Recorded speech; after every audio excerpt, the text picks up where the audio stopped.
Hello, my dear friends. My name is Amit Punya and I'm your English teacher.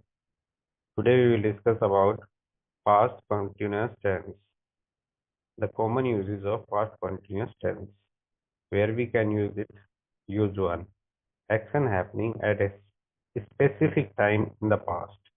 यानी कि भूतकाल में या कह सकते हैं कि पास्ट में अगर कोई काम चल रहा था और वो एक पर्टिकुलर टाइम पर चल रहा था यानी कि निश्चित समय पर चल रहा था, तो ऐसे कार्यों के लिए हम पास्ट कॉन्टिन्यूस का यूज करते हैं।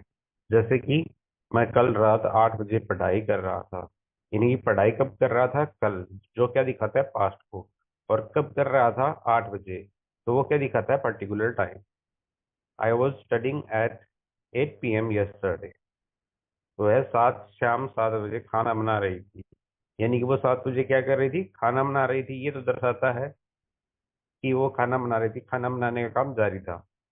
लेकिन कब जब बना रही थी? 7 o'clock, जो दिखाता है एक पर्टिकुलर टाइम को। इसीलिए she was cooking food at 7 o'clock in the evening. वह कल सुबह 10 बजे पत्र लिख रहा था, यानी कि क्या काम जारी था? पत्र लिखने का।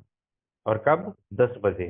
तो पर्टिकुलर टाइम भी बताया गया है, और रहा था, रही थी, रहे थे, ये जब आते हैं तो आपको पता है कि वो कॉन्टिन्यूस का साउंड करता है।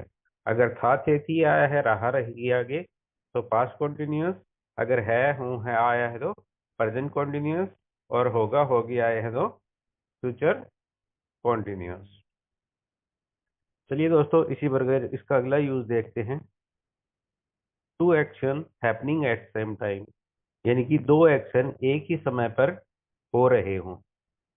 मैं खाना बना रहा था जबकि वह पढ़ाई कर रही थी, यानी कि मैं क्या कर रहा था? खाना बना रहा था, उसी वक्त वो क्या कर रही थी? पढ़ाई कर रही थी।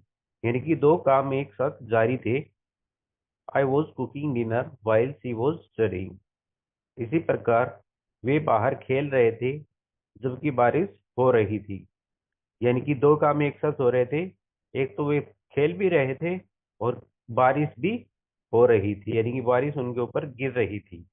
They were playing outside while it was raining. तो दोस्तों, इस तरह के सेंटेंस है जिनमें दो कार्य पास्ट में एक ही समय पर जारी थे, वो वाहिल का यूज लेकर जोड़ा जाता है। इसी तरह अगला देखते हैं दोस्तों। Background action. I was reading a book वेहन the phone wrong, यानी कि कोई चीज हुई, उससे पहले कुछ हो रहा था। जैसे कि जब फोन बजा तब वो क्या कर रहा था? किताब पढ़ रहा था। तो ये दिखाता है कि एक एक्शन हुआ और उस टाइम के ऊपर कोई काम जारी था, यानी कि कंटिन्यू था। तो ऐसे सेंटेंसेस को हम इस कैटेगरी में रखते हैं। She was cooking food when the guest arrived, यानी कि वह खाना बना रही थी जब मेहमान आए। यानी कि काम क्या चल रहा था? कुकिंग का। कब? जब मेहमान आए। They were playing outside when it started raining, यानी कि वे बाहर खेल रहे थे। कब?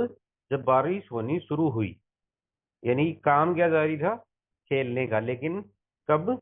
जब बारिश हुई। तो हमने ऊपर देखा था कि स्पेसिफिक टाइम के ऊपर अगर कोई काम जारी रहा है तो उसे हम पास्ट कॉन्टिन्यूअस में लिखते हैं। तो वैसा ही दोस्तों इनमें भी सेंस आता है कि कोई काम हुआ तब वो काम जारी था, यानी कि स्पेसिफिक टाइम बता दिया। Phone wrong, guest arrived, started raining. अब आगे चलते हैं। Temporary action in the past. I was staying at my uncles house for a few days, यानी कि वो क्या, उसने क्या किया? अपने अंकल की घर कुछ दिनों के लिए ठहरा, न कि permanently. She was working in Delhi last year, यानी कि वह लास्ट ईयर क्या कर रही थी? दिल्ली में काम कर रही थी। जरूरी नहीं कि वो अब भी कर रही हो। They were living in a rented house at that time, उस समय वो रेंट के हाउस में रह रहे थे। शायद परिस्थितियां या सरकमस्टेंसेस ऐसे रहे होंगे, सपोज करो उन्हें अपना घर बेचना पड़ गया, इसलिए उन्हें रेंट पे घर लेकर रहना पड़ा। लेकिन जरूरी नहीं, जब उनकी अगर कंडीशन चेंज हुई, सरकमस्टेंसेस चेंज हुए, तो वे नया घर दोबारा खरीद लेंगे और वहां पर परमानेंटली रहने लग जाएंगे। सिर्फ कुछ समय के लिए बताता है कि एक्शन टेम्परेरी है, उसके बाद वो चेंज हो सकता है या चेंज नहीं हो सकता, ये डिपेंड करता है सर्कमस्टेंसेस पर।